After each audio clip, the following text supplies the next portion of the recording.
Hello, friends. Welcome to An Academy. This is me, Dr. Siddharth Arora. And friends, we are continuing with our series This Day That Year. This Day That Year में मैं आज की तारीख, आज की date का कोई भी ऐसा इम्पोर्टेंट इवेंट जो कि पास्ट में हुआ है और उसको हम लोग रिलेट कर पाएंगे अपने कोर्स से, कुछ ज़्यादा समझ पाएंगे, कुछ और इन्फॉर्मेशन लेकर आ पाएंगे ताकि we become a very strong contender at the civil service examination, as well as we become an empowered, educated, informed citizen of this great country India. So आज 22 दिसंबर 2022 मुझे याद करवा रहा है वो एक बड़ा भयानक दिन जिस दिन लाल किला पर, रेड फोर्ट पर, जो कि हमारा गर्व है, जिसको जो हमारे लिए इतना इम्पोर्टेंट सिंबल है, मॉन्यूमेंट है, उस पर टेररिस्ट ने अटैक कर दिया था.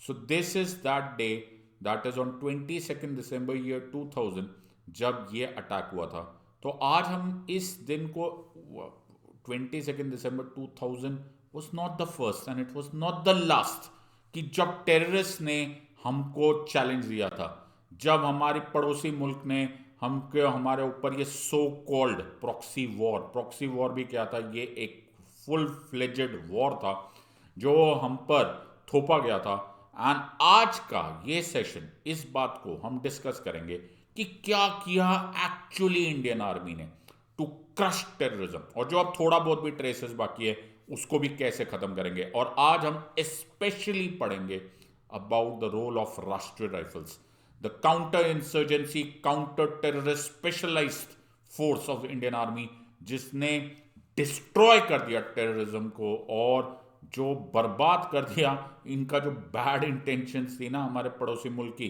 कि वो इंडिया को हरा देंगे, इंडिया को डोमिनेट कर देंगे. तो राष्ट्रीय राइफल्स ने बोला नाम ही काफ़ी. So let's read and let's watch, and मैं तुम्हें वो सारे डिटेल्स दूंगा जो तुम्हें एक स्ट्रॉन्ग एम्पावर्ड सिटीजन बनाएंगे. मेक श्योर कि आप आखिरी मोमेंट तक ये वीडियो देखिए. So we are studying about Rashtriya Rifles and आज दिस डे दैट ईयर जो रिकॉग्निशन है that is with relationship to this event जो हुआ था. और अभी अगर तुम्हें थोड़ा बहुत न्यूज़ है तो उस मिलिटेंट को डेथ पेनल्टी भी अब अफर्म कर दी गई है. सो दिसंबर 22 2000 जब ये अटैक हुआ था, it was a grim reminder that देखो ये टेररिस्ट के मंसूबे कहाँ तक आ गए हैं. ये जो पड़ोसी मुल्क है पाकिस्तान है, उसने जो प्रॉक्सी वॉर किया हुआ है वो किस हद तक गिर सकते हैं. लेकिन फिर ऐसे स्टेज पर जब इनको समझ में नहीं आता ना, तो जब हमारी foreign policy which is a peaceful foreign policy जब इनको समझ में नहीं आती ना, तो आती है Indian Army. Indian army is the last 50 metres of India's foreign policy. Last 50 metres बहुत हो गया प्यार. ओके अब देखो क्या करते. So we will try and understand each and every part of this. ये वीडियो को बड़े ध्यान से देखना, इसमें बहुत सारे एस्पेक्ट्स तुम्हें समझ में आएंगे जो थोड़े बहुत तुम्हें मालूम है, और ये गूगल और नॉर्मली जो आप जैसे सर्च कर लेते हो वहाँ से नहीं आएंगे. I have taken it from various sources, various various inputs जो आपके शायद बहुत इंट्रिकेट काम है. And this can be very useful not only for civil service aspirants but also for those who are preparing for defense services, SSBs and so on and so forth. You can always take part in this part. So ध्यान से देखते हैं and let's pay attention to each of these parts. So story start होती है 1947 से ही start होती है. यार क्या बात कर, 1947 से ही स्टार्ट होती है. सो स्टोरी अब देखा जाए तो ये बड़ी पुरानी स्टोरी है, लेकिन अब चलो 1947 से स्टार्ट कर देते हैं. तो मोहम्मद अली जिन्ना ने एक कॉन्सेप्ट को एक रूप देने की कोशिश की, हिज टू नेशन थ्योरी का concept and so on and so forth, which led to the formation of Pakistan. Pakistan जब बना भी था तो भी उनके जो बनाने वाले थे उनको खुद को भी एक्चुअली थ्योरी पर विश्वास नहीं था. ये बहुत सारे लेटेस्ट स्कॉलरशिप में ये काफ़ी हद तक प्रूव है कि they themselves did not understand कि ये हो क्या रहा है, क्या बना रहे हैं ये लोग. बट उन्होंने फिर भी बना दिया, ऑब्वियसली पॉलिटिकल एंगल था. And finally on 3 June 1947 Lord Mountbatten, the last viceroy और the last governor general of British India, को मजबूरन एक्सेप्ट करना पड़ा कि अब सेकेंड या फिर British India will be divided into two dominions, two autonomous dominions. One would be called as India, one will be called as Pakistan. चलो जी, ठीक हुआ। फिर एक रैडक्लिफ लाइन बनाई गई जिसमें the Muslim dominated region of West Pakistan, West Punjab, East Bengal, North West Frontier Province, British Balochistan, Sylhet, Sindh, ये सारे के सारे बन गए पाकिस्तान। और पाकिस्तान फिर as a non name suggest, क्योंकि वेस्ट पंजाब था और ईस्ट बंगाल था, so there was two parts, एक वेस्ट पाकिस्तान, एक east Pakistan. Now west Pakistan, as I told you, day one ही वो कंफ्यूज थे। डे वन इट वाज, वो पूरा पूरे बर्बादियों के चर्चे हैं आसमानों में, बिल्कुल क्लियर था उनका, उनको कुछ होने वाला नहीं था, उनको कुछ समझ में नहीं आ रहा था इनिशियली। वो एक they grappled with what is going to happen, क्या पाकिस्तान बनेगा, क्या उसका लॉजिक है, and so on and so forth, and they went on. But जाना था, चले गए। ईस्ट पाकिस्तान के साथ द बंगाली स्पीकिंग पाकिस्तान के साथ वेस्ट पाकिस्तान ने हमेशा सौतेला व्यवहार किया।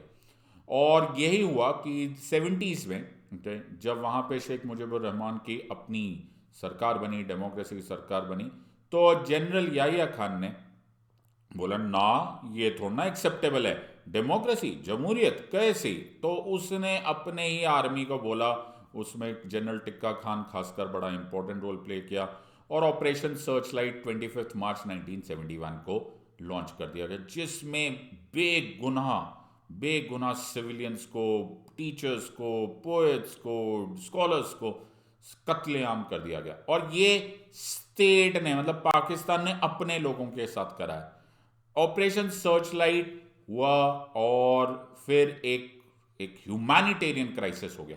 ह्यूमैनिटेरियन क्राइसिस ऐसा हो गया कि कई हजार लाखों लोग जो कि ईस्ट पाकिस्तान में जो पाकिस्तानी आर्मी का जुल्म सितम था उससे बचकर भागने की कोशिश कर रहे थे, वो obviously started trickling into Bengal, into Assam, Meghalaya and all those areas. और उसकी वजह से इंडियन आर्मी को इंटरवीन करना पड़ा। ऑब्वियसली ये पहले भी हो चुका था, तो वॉर तो इन्होंने बहुत सारे लड़े हुए थे। सो यहाँ पे मैं 71 की स्टोरी इसलिए स्टार्ट कर रहा हूं बिकॉज 71 में Indian army dealt them a crushing defeat. 3 दिसंबर 1971 को हॉस्टिलिटी स्टार्ट हुई थी और 16 दिसंबर 1971 को शाम को 4:30 बजे पाकिस्तान की अकड़ खत्म हो गई थी। 4:30 बजे टाइगर नियाजी, जो अपने आप को टाइगर नियाजी बोलता था, general A.A.K. Niazi, who was the commander of the Pakistani forces in East Pakistan, उसने अनकंडीशनली सरेंडर कर दिया था 93,000 प्रिजनर्स ऑफ वॉर के साथ। बड़ा बुरा हाल हुआ। लेफ्टिनेंट जनरल जगजीत सिंह अरोरा ने उसको बोला अनकंडीशनल सरेंडर कर, और खत्म हुआ। And we gave birth to a brand new, a sovereign country called Bangladesh. 1971 की स्टोरी थी ये। 1971 से पहले एक बार ऐसा पहले भी हो चुका था, इनको हारने की आदत हो चुकी है। 1965 में भी पाकिस्तान एक वॉर हार चुका था, जब जनरल अयूब खान ने अपने प्राइम मिनिस्टर जुल्फिकार अली भुट्टो को ये सोच लिया था कि इंडिया में हम ना ऑपरेशन ग्रैंड स्लैम करेंगे, हम इंडिया में ऑपरेशन जिब्राल्टर करेंगे, हम कश्मीर में ऐसे कपड़े बदल के जाएंगे, मिलिट्री के लोगों को भेजेंगे सिविलियन क्लोथ्स पहनाकर, और वो वहाँ पे बगावत करा देंगे, और फिर कश्मीर सब बर्बाद हो जाएगा। मतलब इनको लग रहा था हलवा है, जो मर्जी करेंगे हो जाएगा। बड़ी बुरी तरह से ये लोग मार खाए। उससे पहले भी इन्होंने 1947-48 में, जिसे द फर्स्ट कश्मीर वॉर बोलता है, तब भी ऐसे ही धोखे से अटैक किया था, और फिर भी इंडियन आर्मी ने इनको क्रशिंग डिफीट दिया था। तो स्टोरी हो गई 3। अभी इनको 47 से 71 की कहानी है, और 47 से 71 की कहानी में 47 से 71 की कहानी में इन लोगों को कितनी डिफीट्स हो गई? फर्स्ट कश्मीर वॉर खत्म, 65 खत्म, 71 खत्म। 71 के बाद जुल्फिकार अली भुट्टो, वैसे तो वो चला गया था, लेकिन उसका मेजर जाने का रीजन वॉज दिस मैन जो आपको स्क्रीन पर दिख रहा है, दैट वॉज जनरल जियाउल हक। ये भी पाकिस्तान की एक अत्यंत अनोखी ट्रेजेडी है कि वहाँ पर एक बार डेमोक्रेसी होती है, फिर डिक्टेटरशिप आती है, फिर डेमोक्रेसी होती है, फिर डिक्टेटरशिप आती है, वहाँ पर ज़्यादा देर डेमोक्रेसी टिकती नहीं। तो जियाउल हक आया, जियाउल हक ने सोचा, बड़ा समझा, बोला यार ये बड़ी प्रॉब्लम है। अगर हम लोग पाकिस्तान आर्मी को ये बात बोलते हैं कि इंडिया के साथ डायरेक्ट कन्वेंशनल वॉर करें, तो भैया इंडियन आर्मी बड़ा बुरा मार, मतलब ऐसी ऐसी क्रशिंग डिफीट देती है ना कि भैया 2 टुकड़े हो गए, पता हो, वेस्ट पाकिस्तान ईस्ट पाकिस्तान हो गए, क्या लेने गए थे और क्या मिला। तो इसने एक प्लान बनाया, और वो प्लान ये था कि हम लोग किसी भी तरह से इंडिया को ब्लीड तो करेंगे, लेकिन कन्वेंशनल वॉर में ब्लीड नहीं करेंगे। सो इसने ऑब्वियसली, इसका जो मेन दोस्त होता है वो ऑब्वियसली होते हैं द आईएसआई, जो कि इनकी एजेंसी है, इंटेलिजेंस एजेंसी है, जिनका दिमाग हमेशा उल्टा सीधा ही चलता रहता है। नाउ जिया उल हक ने जो स्टार्ट किया, उसको नाम दिया गया प्रॉक्सी वॉर। ओके, ऐसा प्लान बनाया गया कि वी विल ब्लीड इंडिया और डेथ बाय 1,000 कट्स। इसने प्रोग्राम बनाया इंसर्जेंसी को, मिलिटेंसी को स्पॉन्सर करना। जब स्पॉन्सरशिप टेंशन ना, इसमें एक मेजर रीजन ये भी था कि जियाउल हक खुद अपने प्रीडिसेसर अयूब खान से काफ़ी इंस्पायर्ड था। अयूब खान ने भी कुछ कुछ ऐसे ही ट्राई किया था, ऑपरेशन जिब्राल्टर और ग्रैंड स्लैम में उसने भी ऐसे ही सिविलियन क्लोथ्स में भेज दिए थे, and so on and so forth. So Ziaul Haq ने ऐसा प्रोग्राम बनाया, आईएसआई के साथ मिला, और सबसे पहले उसने सपोर्ट करना स्टार्ट किया द खालिस्तान इंसर्जेंसी इन पंजाब। लेकिन खालिस्तान इंसर्जेंसी ज़्यादा देर जिया सपोर्ट भी नहीं कर पाया, और जिया की खुद की डेथ भी हो गई। अब इनका नया पिक्चर था Kashmir. So now the story goes to Kashmir. So Zia की डेथ हो गई, लेकिन आईएसआई ने जिया के यहां पर अब जिया का प्रोग्राम कंटिन्यू किया in Kashmir. Now when Zia का प्रोग्राम कंटिन्यू कश्मीर में हुआ, हर इंसर्जेंसी का, हर मिलिटेंसी का, माय फ्रेंड्स, एक एक फर्टाइल ग्राउंड बनता है। There is a fertile ground for this. अपने आप नहीं मिलिटेंसी राइज करती। 1987 में the assembly elections of Kashmir, वहां से ये स्टोरी ज़्यादा एक्टिव हो गई। सो स्टोरी समझने की कोशिश करो। ऐसा इल्ज़ाम लगाया गया अलेजेडली दैट तब की Congress government and Farooq Abdullah government was not actually, it was not a free and fair election, ऐसा इल्ज़ाम लगाया गया। What's the truth of it? I don't know. लेकिन जो लोकल पब्लिक थी वहाँ पे बड़ा रोष था, बहुत एंगर था। तो जो कश्मीरी यूथ थे, उनके लिए पाकिस्तान ने दरवाजे खोल दिए, बोला आओ बॉर्डर क्रॉस करके आ जाओ, हम तुमको आर्म्स ट्रेनिंग देंगे, हम तुमको मिलिट्री ट्रेनिंग देंगे, and so on and so fourth. जैसे ये वॉलेटाइल पॉलिटिकल एनवायरनमेंट हुआ, थोड़े टाइम के बाद यही कश्मीरी यूथ जो बॉर्डर क्रॉस करके गए थे, पाकिस्तान के मंसूबे तो ऐसे ही खराब थे, उनको ट्रेन करके, ब्रेन वॉश करके, उल्टी सीधी बातें पढ़ा पढ़ू के उनको वापस भेज दिया कश्मीर में। और कश्मीर में स्टार्ट हो गया एक ह्यूज इंसर्जेंसी, एक ह्यूज ह्यूज प्रॉब्लम, जो कि तुम लोगों ने अब थोड़े टाइम पहले मूवीज में भी देख लिया, कश्मीर फाइल्स में। It led to the mass exodus of Kashmiri pandits from Kashmir. जब ऐसी सिचुएशन हो गई, अब समझ में आने लग गया इंडियन गवर्नमेंट को और इंडियन आर्मी को कि भाई ये छोटी मोटी बात नहीं है, इसको ऐसे ऐसे फैंसी नेम मत दो, लो इंटेंसिटी कॉन्फ्लिक्ट, ये सब बातें मत करो। It is going to be a mighty conflict, because ये बहुत खतरनाक है।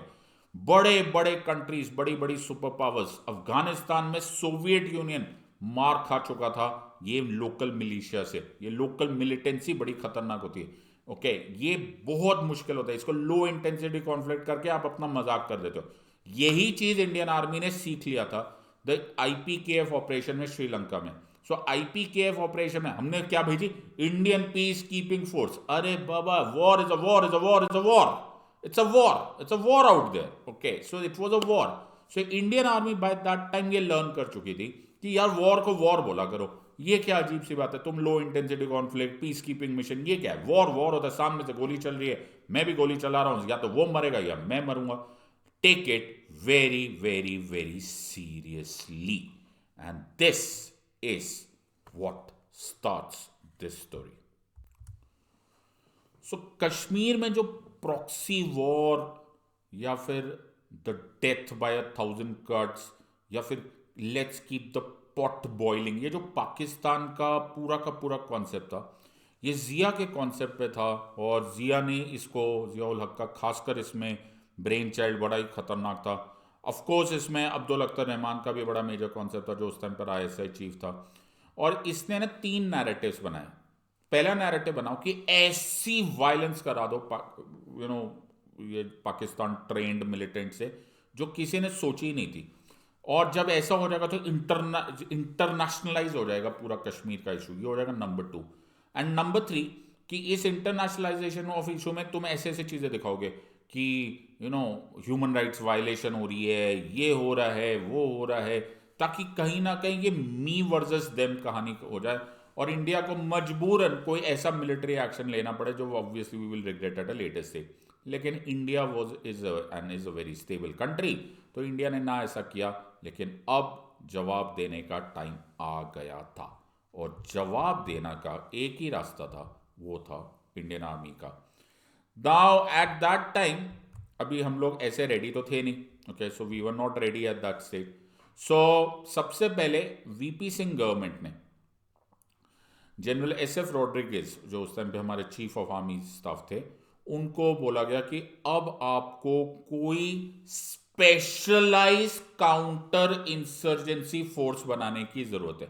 तो पहली बार परमिशन मिली। देखो, हमारी army A political army, in the sense कि हम लोग हमेशा पॉलिटिकल विल का इंतजार करते हैं। जैसे हमें पॉलिटिकल डिसीजन हो जाता है, उसके बाद इंडियन आर्मी पीछे हटने वाली नहीं। तो जनरल एस एफ रॉड्रिगेज को पहली बार इन अक्टूबर ऑफ 1991 ये परमिशन दे दी गई कि अब आप एक काउंटर इंसर्जेंसी फोर्स बनाओ। क्योंकि ऐसा क्या हुआ था, जब पहले मिलिटेंसी आ गई थी, अब इनके पास वेपन्स आ गए, प्लस ये बड़ी अजीब इंसर्जेंसी है। आपको ये बात समझना पड़ेगा कि कश्मीरी इंसर्जेंसी अलग बाकी वर्ल्ड में होने वाली इंसर्जेंसी से बड़ा अलग था। ये इंडियन आर्मी पहले अप्रिशिएट कर चुकी थी।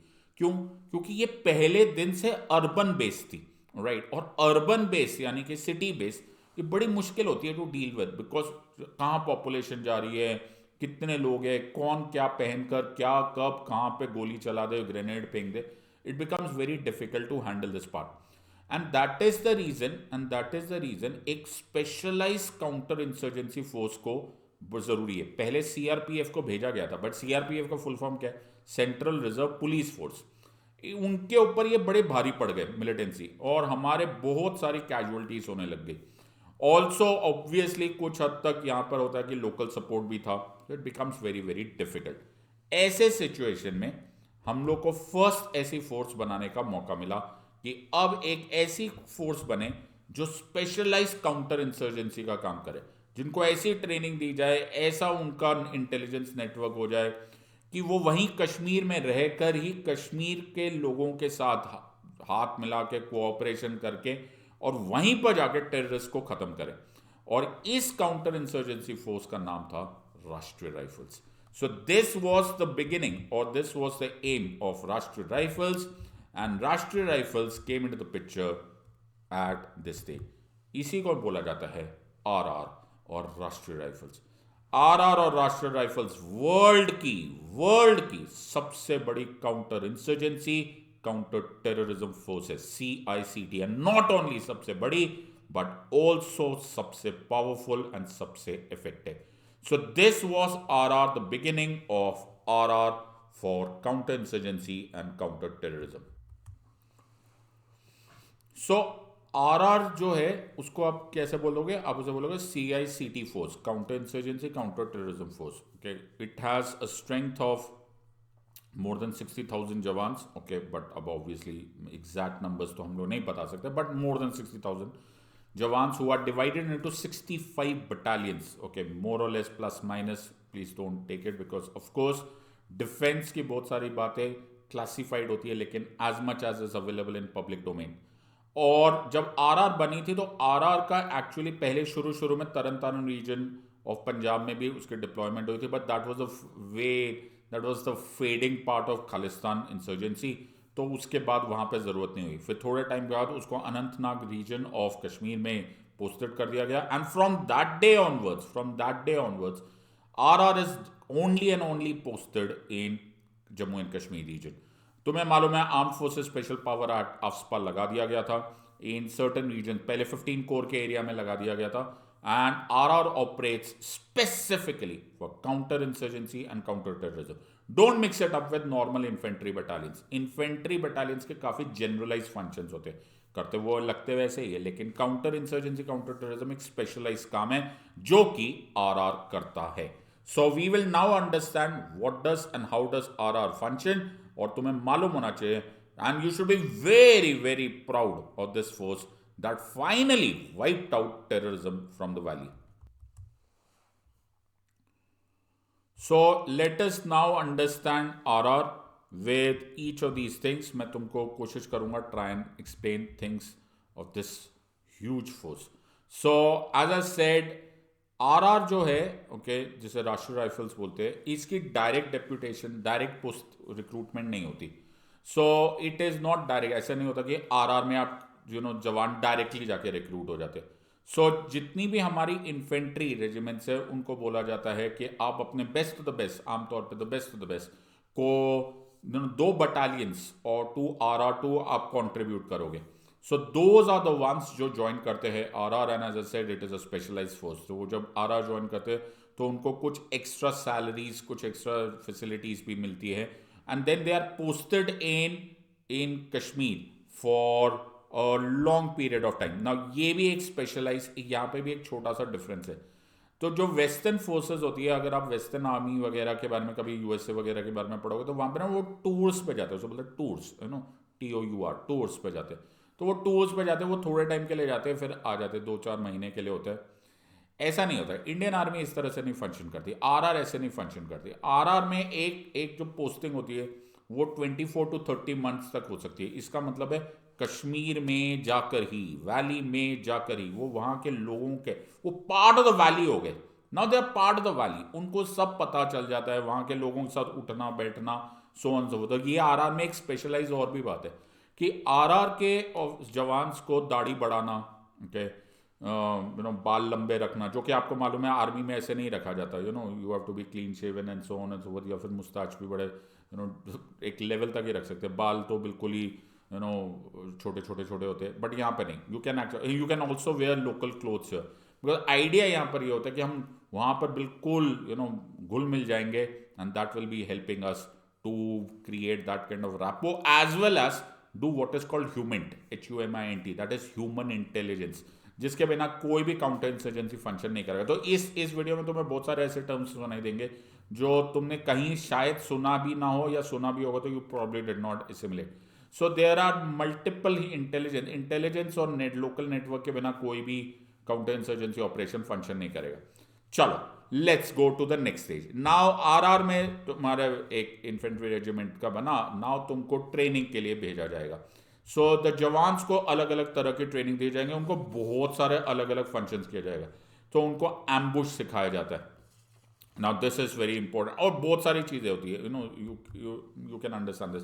सो चाहे वो एम्बुश ड्यूटीज हो, पेट्रोलिंग ड्यूटीज हो, from when you are in a high speed vehicle then firing, या फिर firing at a high speed vehicle, move freely, fire and while you are moving, that is the time you firing.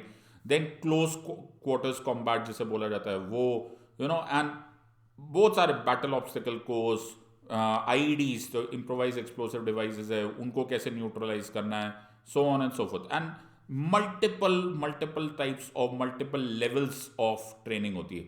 सो ये पहले जो training होती है वो pre induction training होती है. वो एक छोटे टाइम के लिए ट्रेनिंग होती है. एंड देन उसके बाद ऑब्वियसली इनको ऑन ग्राउंड ट्रेनिंग दे दी जाती है. ये भी इंडियन आर्मी का एक कमाल है. ओके, हमारे यहाँ पर जो ट्रेनिंग स्ट्रक्चर है वो भी बड़ा स्ट्रॉन्ग है.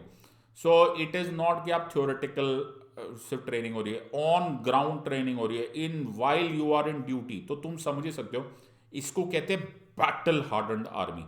इस बैटल हार्डन्ड आर्मी का आरआर में जब मैं ये स्टार्ट कर रहा हूं तो I should be thanking the great general BC Joshi also. So इस टाइम पर उनको नहीं याद रखना is going to be a very sad part, because Rashtriya Rifles को एक्चुअली किसने ये आइडिया दिया, जबकि बढ़ाया किसने, that was general BC Joshi. तो जनरल BC जोशी ने 36 बटालियंस बना दी थी इसकी. और जनरल BC जोशी पहले शायद ऐसे चीफ थे ऑफ इंडियन आर्मी जो ये समझ गए कि यार इसको ना तुम ऐसे छोटी छोटी बातें मत किया करो कि ये हल्का फुल्का कॉन्फ्लिक्ट होने वाला है, ये एक प्रॉपर फुल फ्लेजेड वॉर होने वाला है. सो राष्ट्रीय राइफल्स का कॉन्सेप्ट उन्होंने बोला था. और उन्होंने भी, जबकि उनके बहुत सारे प्रीडेसेसर्स ने इसको मना किया था, उन्होंने हमारे बरेली में जो स्टेशन माउंटेन रेजिमेंट्स है उनको आरआर के साथ भेजा था, क्योंकि वो बैटल हार्डन था. तो शुरू में आरआर को सपोर्ट करने के लिए हमारे माउंटेन रेजिमेंट्स भी कश्मीर गए थे. so as to give them that kind of initial support. Experience का कोई कोई ऑल्टरनेटिव नहीं है।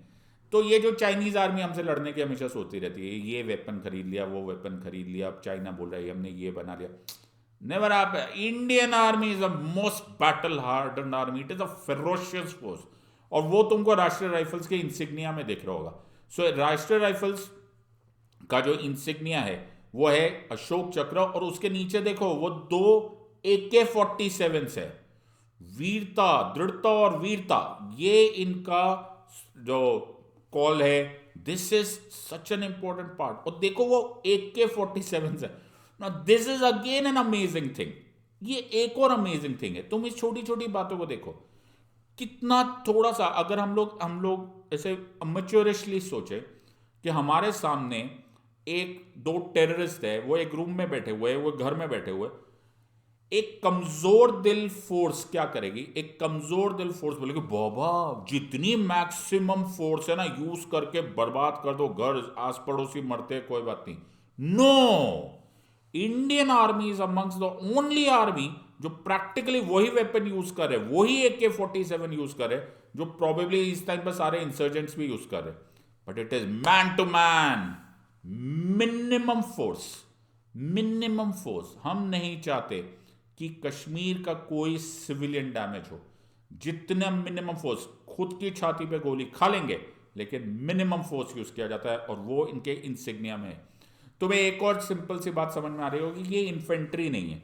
Alright, it is not an infantry force कि तुम जाके युद्ध करने जा रहे हो। It is a counter insurgency, counter terrorism force. इसलिए इनका कोई युद्ध का जो कॉल होता है, जो बैटल क्राई, जैसे तुम्हें मालूम है जो बोले सो निहाल, सत श्री अकाल, या आए गुरखाली, जय महाकाली, ये ऐसा कोई बैटल क्राई नहीं है। They have a code to go with, that is दृढ़ता और वीरता, और ये उनका इंसिग्निया है। तो मैं तुम्हें बहुत सारी इंटरनल चीजें बता रहा हूं जो तुम्हें सुन के बड़ा अच्छा लगेगा अगर तुम रियली इंटरेस्टेड हो। As I said, training is very very strong. Core battle group है, ओके, जिसमें 4 वीक्स की प्री इंडक्शन पहले ट्रेनिंग होती है, और फिर उसके बाद 2-3 जगह है, राइट, जहां पर इनको ट्रेन किया जाता है। Those are all core battle schools जिनको किया जाता है, बालरा में, सरोल में, क्रूज में।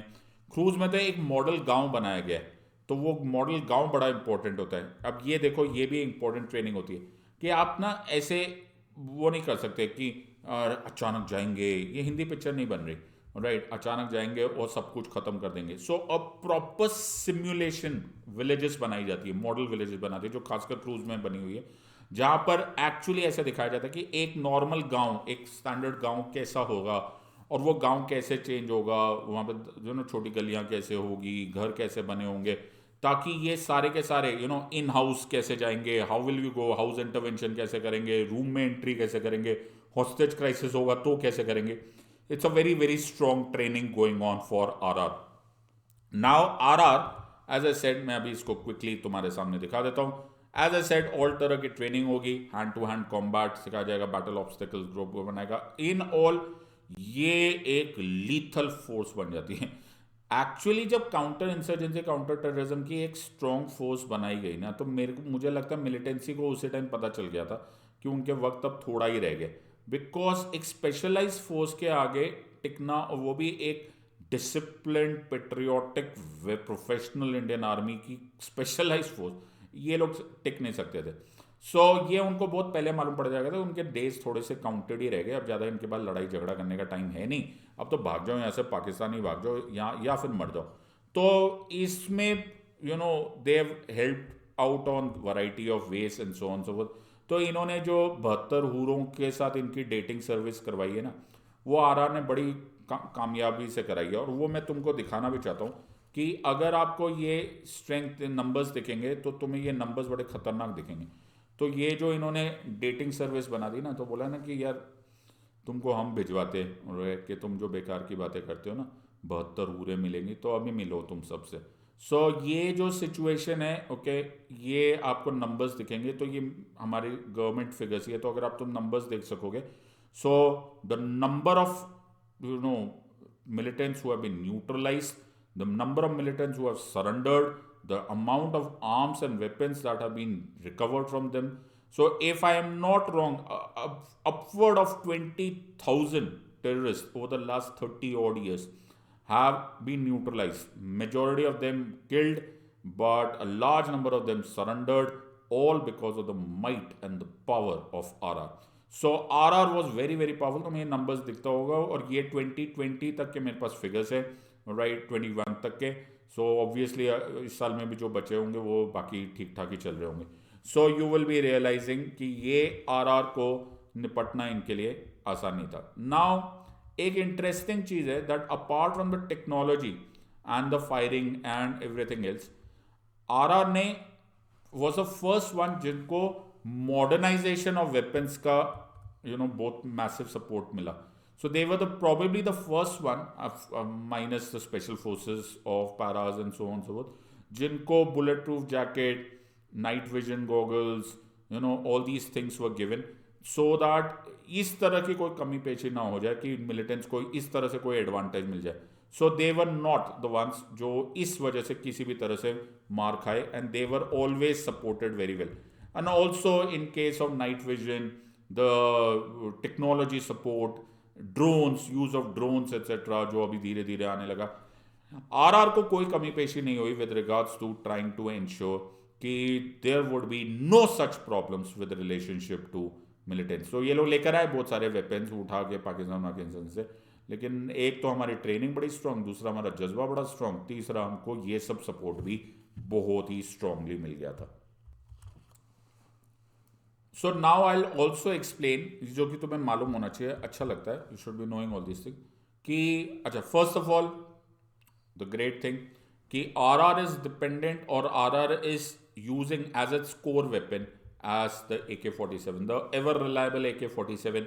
सो इसमें आर आर ने कोई ये नहीं किया कि हाँ we will be taking some other weapon और so on and so forth. AK-47 ही इस्तेमाल हुआ, और AK-47 इसलिए इनके इंसिग्निया में भी ऐसे करके दो जो बने हुए वो AK-47 से हुए. सो ऐसा नहीं हुआ कि ये कुछ और, तो वही 7.62 39mm, right, AK-47 the ever effective. और इन्होंने बोला कि हम इनसे निपट लेंगे यार, 1-to-1 सेम मैटल है, मैन टू मैन फायर है, मिनिमम फोर्स यूज करेंगे एंड वी विल इंश्योर कि इसी से हम उनको न्यूट्रलाइज कर लेंगे. So this is AK-47 and this is it. Now मैं तुम्हें थोड़ा सा इसका स्ट्रक्चर भी समझा देता हूँ. सबसे पहले मैंने तुम्हें बताया था कि आरआर में डायरेक्ट रिक्रूटमेंट नहीं होती. सो कोई भी जवान, कोई भी ऑफिसर डायरेक्ट रिक्रूटमेंट नहीं करता, ओके, डायरेक्टली आरआर में नहीं जाता. सो ज़्यादा सारी इन्फेंट्री रेजिमेंट्स को बोला जाता है कि तुम अपनी इन्फेंट्री रेजिमेंट में से बेस्ट को चूज करो और 2 बटालियंस यहाँ पर भेज दो. अगर मैं इसको जनरल स्ट्रक्चर में आरआर को समझूंगा तो 5 डिविजनल हेडक्वार्टर्स है. उनको नाम दिया गया है, Romeo force, Delta force, Victor force, Kilo force, uniform force. पता नहीं, मुझे पता नहीं तुम लोगों ने कभी सुना होगा विक्टर फोर्स, रोमियो फोर्स करके, ऐसा बहुत बार आता है. तो मेजर गौरव आर्य वगैरह के अगर आप कभी पॉडकास्ट वगैरह ऐसा सुनोगे, या फिर अगर आप उनको टीवी पे देखते होगे, तो वो बहुत अच्छी तरह से बताते हैं, okay, because he is a defence correspondent, he will tell you कि रोमियो फोर्स ने ये किया, okay, and so on and so forth. So 5 divisional headquarters को होता है, जो रोमियो फोर्सेस एक्सेट्रा. और ये दोनों के ये सारे हेडक्वार्टर्स डिवाइड हुए बिटवीन 15 एंड 16 कोर कमांड और द कोर हेडक्वार्टर्स. सो जो Srinagar based and the Nagrota based, okay. तो अगर आप इसमें से नाम दिया गया, तो काउंटर इंसर्जेंसी फोर्स रोमियो या आर फोर्स जिसे बोलता है, वो राजौरी और पूंछ सेक्टर में बेस्ड और रादर ऑपरेशनल एरियाज हैं उनके. Counter insurgency force Delta force वो डोडा एरिया में, जो जम्मू से लगा हुआ एरिया है, वहाँ पर है. Counter insurgency force Victor force जो अनंतनाग, पुलवामा, शोपियान इस एरिया में है. उसी तरह से counter insurgency force Kilo force जो कुपवाड़ा रीजन, बारामूला, श्रीनगर एरिया में ज़्यादातर ऑपरेट करता है. इसको एरिया ऑफ ऑपरेशंस बोलते हैं, ओके. और उसी तरह से counter insurgency force, uniform force जो उधमपुर वगैरह एरिया में है. नाउ ये जो एरियाज है, इसको अगर हम नोटिस करेंगे तो इसके नीचे बटालियंस है, okay. So they are battalions over there, 65 battalions है करीब करीब. मैं फिर बोल रहा हूँ, ये एग्जैक्ट क्लासीफाइड तो किसी को पता नहीं चलेगा, बट 65 बटालियंस के आसपास है. 65 बटालियन, हर एक बटालियन में 1000 से 1200 जवान होते हैं. सो ऑन अ मोटा basis about 60,000 to 70,000 force strength होगी. नाउ ये इसको ग्रिड स्ट्रक्चर बोलते हैं। ये भी जनरल बीसी जोशी का थैंकफुली एक बहुत बड़ा गिफ्ट था टू इंडियन आर्मी, जिसकी वजह से ये जो कश्मीर के वेरियस वेरियस पार्ट्स में डिवाइड करके अलग अलग काउंटर इंसर्जेंसी फोर्स को दे दिया गया। That was also very effective method of neutralising militancy over there. अब इसको इसमें एक बड़ा इंपॉर्टेंट सीन है।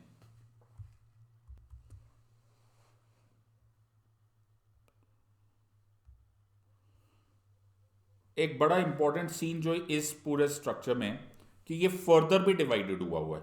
सो into battalion headquarters and company stations.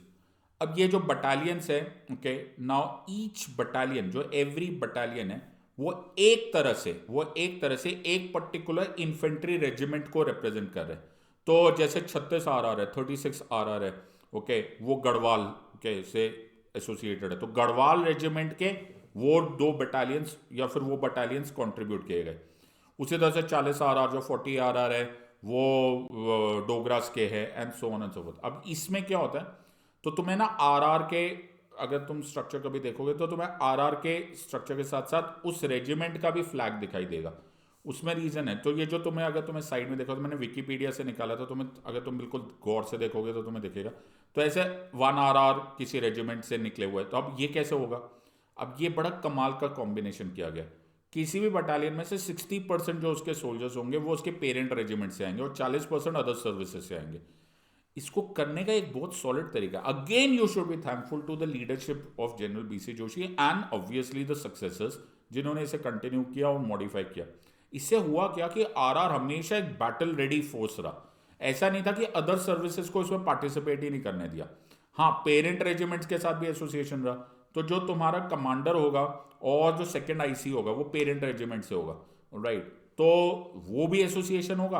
Plus बाकी जो फोर्सेस है, जो एलाइड सर्विसेज, जो बाकी जो अदर सर्विसेज है, चाहे वो इंजीनियर्स हो, चाहे अदर उनको भी मौका मिला कि वो भी ये ऑपरेशंस में पार्टिसिपेट करें। अब हो क्या गया, दुश्मन ने सोचा था हमको ब्लीडिंग विद 1000 कट्स, लेकिन हो क्या गया, इससे हो गई इंडियन आर्मी ऑपरेशनल बैटल्स में और बैटल ऑपरेशन में एक solid military battles hardened force. अब तुम क्या लड़ोगे हमसे, अब तो ये, आई होप यू अंडरस्टैंड। जो चाइना है, चाइना की आर्मी एक वीडियो गेम आर्मी है। पाकिस्तान की आर्मी वो एक रोग फोर्स है, राइट, और वो कुछ और ही है। It does not have that kind of discipline जो इंडिया के पास है। तो इन अ वे कि बहुत कोशिश की इन लोगों ने हमको बिगाड़ने की, हमें ख़राब करने की, हमें ब्लीड विथ 1000 कट्स करने की, लेकिन उल्टा ही हो गया इनके साथ। सो यही होता है कि कुछ बात है कि हस्ती मिटती नहीं हमारी, सदियों रहा है दुश्मन दौरे जहां हमारा, सारे जहां से अच्छा हिंदोस्तां हमारा। सो अच्छी नीयत से काम करोगे तो उल्टा इनका ही नुकसान होगा। So this was how the structure is fed. लेकिन अब तुमको एक इंपॉर्टेंट पार्ट पढ़ना पड़ेगा। जब हम आर्मी की बात करते हैं, जब हम आरआर की बात करते हैं, तो we see fire guns and ये एंड वो and all, that is a part of it.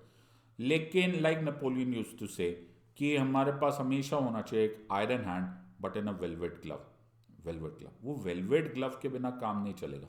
जब तक ये तुम्हें नहीं समझ में आएगा कि वहां के जो लोकल्स है वो उनके साथ जब तक तुम्हारा तालमेल नहीं होगा, जब तक वो तुम पे भरोसा नहीं करेंगे, जब तक वो तुमसे प्यार नहीं करेंगे, जब तक उनको ये विश्वास नहीं होगा, जब तक उनको ये विश्वास नहीं होगा कि ये हम जो आर्मी है ये हमारे प्रोटेक्शन के लिए, ये हमारी मदद के लिए, तब तक तो कोई फायदा ही नहीं होने वाला। You can't fight the entire जनमानस। और वैसे भी वो कुछ हजार लोगों के चक्कर में पूरी की पूरी जनता, पूरी की पूरी आवाम क्यों बर्बाद हो और उनको क्यों हो। बहुत सारी चीज़ें थी। तो जब जब ये मिलिटेंसी स्टार्ट हुई थी, जब कश्मीरी पंडित्स का एग्जोडस स्टार्ट हुआ था, सबसे जो बड़ी चोट, ऑब्वियसली जो कोलाट्रल चोट थी, वो थी the complete failure of the education system. पूरा एजुकेशन सिस्टम तहस नहस हो गया था। Now it is Indian Army जिसने वहां पर वोकेशनल ट्रेनिंग स्कूल्स खोले, स्कूल्स बनाए, ओके, ऑल्सो द उड़ान स्कूल्स, ओके, जो कि डिफरेंटली एबल्ड चिल्ड्रन के लिए। आपको कश्मीर में ऐसे कई सारे स्कूल्स चलेंगे जो प्योरली आरआर या इंडियन आर्मी चला रही है, जहाँ पर best of the best education हो रही है और वहाँ के बच्चों की best of the best education, तुम समझ सकते हो उनके मन से कितनी शुक्रिया अदा होता होगा कि यार ये एजुकेशन सिस्टम चालू हुआ।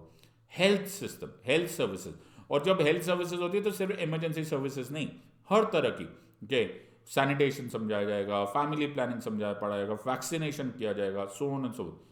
लेडीज की, विमेन की स्पेशली जो सबसे मेजर प्रॉब्लम होने लगती है कि जब ये मिलिटेंसी होती है तो पूरा सिस्टम खत्म हो जाता है, एडमिनिस्ट्रेशन सारी खराब हो जाती है। मिलिटेंसी तो एक एक पड़ोस कंट्री का साजिश थी ना, लेकिन विमेन एम्पावरमेंट के नाम पे वोकेशनल ट्रेनिंग दी जाती है, सुइंग मशीन्स दी जा रही है ताकि वो अपने पैरों पे खड़े हो, दे कैन बी एम्पावर्ड। इसको ऑपरेशन सद्भावना बोला गया। उससे पहले ऑपरेशन सद्भावना तो बाद में 98 के आसपास हुआ था, उससे पहले ऑपरेशन सामरिटन चल रहा था। All of them was trying to ensure कि वहां पर जो लोग हैं उनके साथ मिल बैठकर उनके साथ उनको उनको साझा बनाया जाए।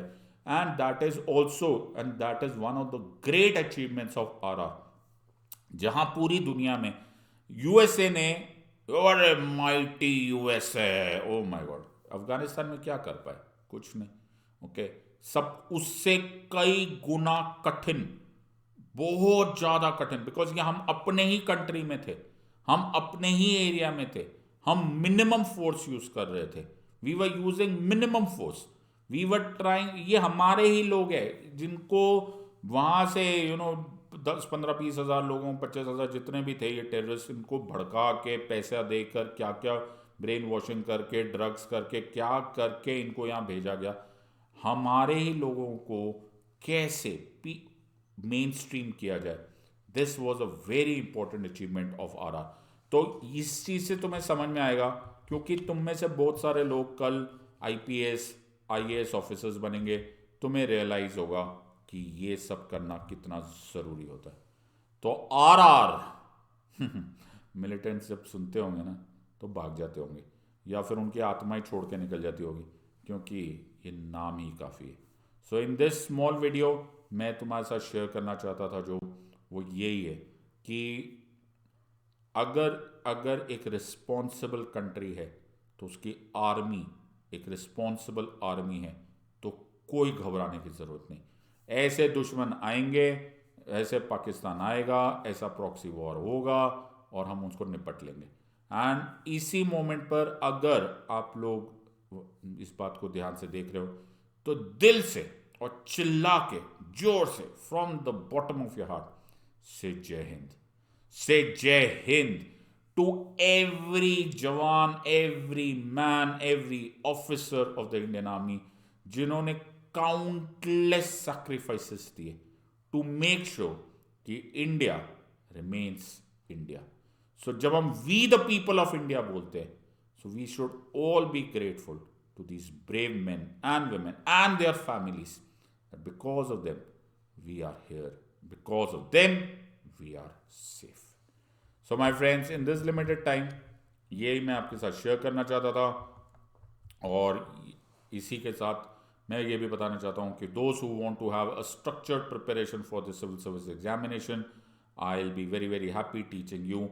And on Unacademy UPSC 2024 का टारगेट बनाकर हम आपके लिए एक नया कोर्स लेकर आए हैं और एक नया ऑफर लेकर आए हैं, which is a very very economical offer. 48,999 rupees में स्टार्टिंग है, which is plus GS 18 month course my friend, plus 3 months extension मिलेगा।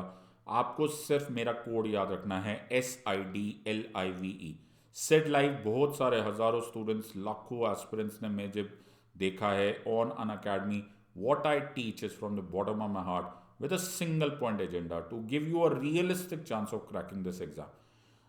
Unacademy will be standing by you for the last day of the exam, prelims से लेकर mains तक, mains से लेकर optional तक, till the time of interview also हम आपका साथ देंगे। Don't miss this opportunity. घर पे बैठ के अनस्ट्रक्चर्ड प्रिपरेशन, इमोशनल प्रिपरेशन का कोई फायदा नहीं है। I would be happy to see you on Unacademy. In the words of Unacademy, let's crack it. Until next time, God bless, thank you and Jai Hind. और एक important बात, ये videos जो दिस डे दैट ईयर का series है, ये मैं कोशिश करूँगा रोज आए।